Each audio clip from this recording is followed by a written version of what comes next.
नमस्कार मंडळी, कसे आहेत सगळेजण. आज मी वेगळा ब्लॉग बनवणार आहे. मी म्हणाल मी परत काय न्यूज घेऊन आली, तर काही नाही आहे. आत्ताच सकाळी लवकर 6 वाजताच टिफिन वगैरे घेऊन ऑफिसला निघाली होती पुण्यामध्ये. पुण्यातून आल्यानंतर उशीर झाला, 8:15 वाजले. तर कालच ही लाल वालाची आमटी, म्हणजे हे लाल वाल मी काल भिजत घातले होते आणि ते आता माझा चहा होतोपर्यंत पटकन शिजून घेतले.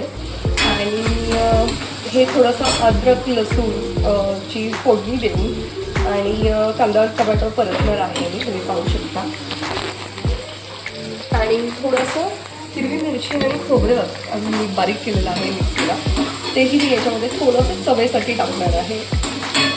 आणि कांदा लसूण मसाला वगैरे आणि घरातला घरगुती आपला मसाला वगैरे हे सुद्धा घालणार आहे.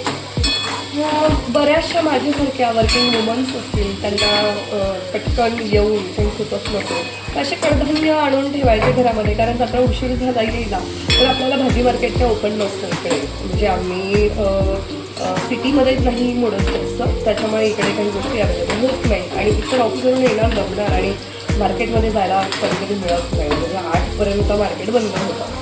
तर मग असे कडधान्य आणून ठेवले तर वेगवेगळ्या पद्धतीची छान छान पद्धतीची अशी गावरान पद्धतीची आमटी बनवून मस्त घरातल्यांना घालता येते जेवायला. झटपट रेसिपी आहे आणि पौष्टिकही आहे मेन म्हणजे.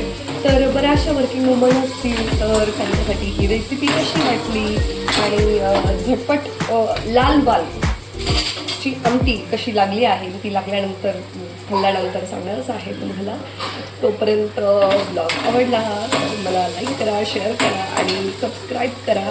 तुमचं सर्वांचंच प्रेम माझ्यावर असतं असंच आणि असंच प्रेम कायम ठेवा. Bye, good night. मस्त झाला आहे तर्रीवाला रस्सा. कसा वाटला तुम्हाला वर्किंग वुमनला मला नक्की मेसेज करून कमेंटद्वारे सांगा.